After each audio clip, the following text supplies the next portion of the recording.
Hello guys, तो इस video में हम सीखेंगे कीप का ऑपरेशन करना। मतलब कीप के हम कैसे सेंटेंस बना सकते हैं और किस किस तरह से सेंटेंस का ऐसा जूस निकाल सकते हैं कि आज के बाद कीप आपको कभी परेशान नहीं करेगा।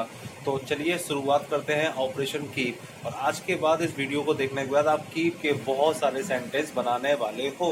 तो start the using sentence of keep. तो देखो, आज हमें सीखना है कीप। कीप का मतलब होता है जो कोई काम, मैं हिंदी में भी लिख दे रहा हूँ, करते रहना। जब भी कोई काम आप करते रहते हो ना, तो मतलब होता है उसका कोई काम करते रहना। अब फॉर सबसे पहले इसके हम सीखते हैं प्रेजेंट। अब प्रेजेंट में आप कैसे बोलोगे? जैसे मैं एक सेंटेंस लिखूं, तुम राहुल के घर जाते रहते हो। तुम राहुल के घर जाते रहते हो, यानी कि तुम जो सब्जेक्ट है वो क्या काम करता है? राहुल के घर पे जाने का काम करता रहता है। तो इसमें देखो, हम इसमें रूल हमारा सारा टेंस के अकॉर्डिंग यूज होगा। प्रेजेंट बनाना हो प्रेजेंट डेफिनेट, पास्ट बनाना है तो पास्ट इंडेफिनेट, और फ्यूचर बनाएंगे तो फ्यूचर इंडेफिनेट। तो ये बनेगा इस तरह से, you keep going to Rahul's home. You keep going to Rahul's home. ये बन गया आपका सेंटेंस तैयार। क्या ये सब्जेक्ट, ये हमारी इसकी हेल्पिंग कीप आ गया, हेल्पिंग वर्ब है।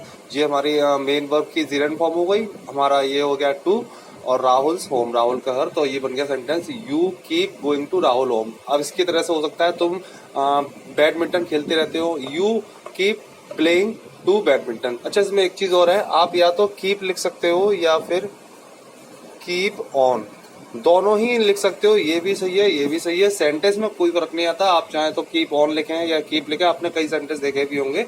एक और लेते हैं इसका, वो आइसक्रीम, मान लो वो डोसा खाता रहता है या वो डोसा खाती रहती है। कोई लड़की है तो इसको ऐसे बनाएंगे, शी कीप ऑन खाने की ईट।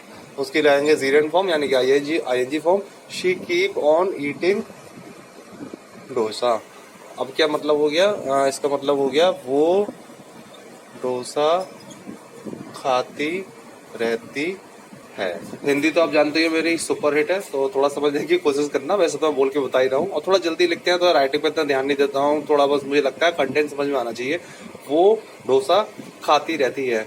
अब इस तरह से ये भी हो सकता था कि वो पार्क में जाती रहती है, तो ये हो जाएगा शी। और ये हमारा सब्जेक्ट सिंगुलर है। एक चीज और, यहाँ पे हमें एस और लगाना है। She keeps on eating dosa, या शी कीप्स ईटिंग डोसा, वो पार्क में जाती रहती है। तो she keeps on going to park, क्योंकि सिंगुलर है तो हमें यहाँ पर एस का विशेष ध्यान रखना है। एस और एस लगाना है। अगर सब्जेक्ट हमारा प्लूरल है तो हमें एस और एस नहीं लगाना है। ध्यान रखना, अगर आपका सब्जेक्ट है प्लूरल तो आपको एस या ई एस नहीं लगाना है। अगर आपका सब्जेक्ट है सिंगुलर तो आपको एस या ई एस यूज करना ही करना है। ये फंडा और आपको याद रखना है, ठीक है।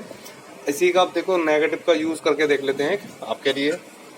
और मेरा डस्टर पता नहीं कहाँ भाग गया इस समय पर फिर भी कोई नहीं, मैंने अपने हाथ को ही अपना डस्टर बना दिया। और शुरुआत करिए, नया सीरीज है तो शुरुआत तो ऐसे ही होती है ना। तो समझने की कोशिश करना, आगे आगे वीडियो की क्वालिटी आपको बढ़िया मिलेगी। और इसमें एक नेगेटिव बना देता हूँ। नेगेटिव कैसे बनाएंगे? राम बाजार नहीं जाता रहता है। तो ये राम, और लगाएंगे इसके साथ डज नॉट, क्योंकि प्रेजेंट इंडेफिनिट का है। अगर आप टेंस जानते हो तो इनका यूज आपको बहुत अच्छे से समझ में आ जाएगा। और टेंस नहीं आता तो पहले टेंस सीखना। इसके बाद मैं जल्दी टेंस की सीरीज अपलोड करूंगा, और उम्मीद है कि आपको बहुत अच्छे से टेंस समझ में आ जाएंगे। तो Ram does not keep going to, कहाँ पे? मार्केट।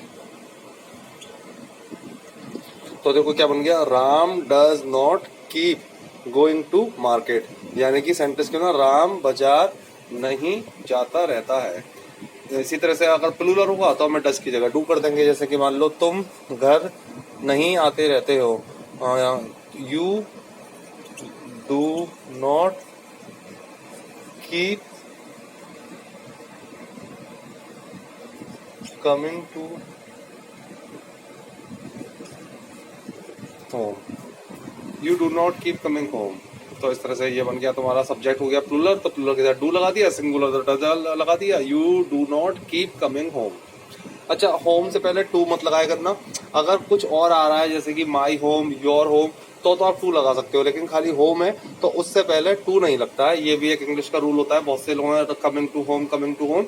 यहाँ पर आपको जो टू होता है वो आपको नहीं लगाना है, टू नहीं लगेगा क्योंकि यहाँ पे कुछ और आ नहीं रहा है इसलिए। अगर ये होता मेरे घर कमिंग टू माई होम तो लग सकता था, लेकिन डायरेक्ट कमिंग होम है तो नहीं लगाएंगे। तो इस तरह से आप और सेंटेंस बनाना और कमेंट्स में बताना अगर समझ में ना आया हो तो। सिंपल फंडा है, बस कीप लगाना है, ध्यान रखना है आपको। सिंगुलर है तो एस और एस लगाना है, प्लूरल है तो कुछ नहीं लगाना है, और सिंपल सेंटेंस की तरह कीप लगाते जाओ, मेन वर्ब में आईएनजी लगा दो, जो सब्जेक्ट किसी काम को करता रहता है। इस तरह से आपका सेंटेंस तैयार। ओके, तो गाइज बाय, और मिलते हैं अगले वीडियो में। जब तक प्रैक्टिस करो और इंग्लिश को सीखो और लाइफ में आगे बढ़ो। Bye bye, sweet day.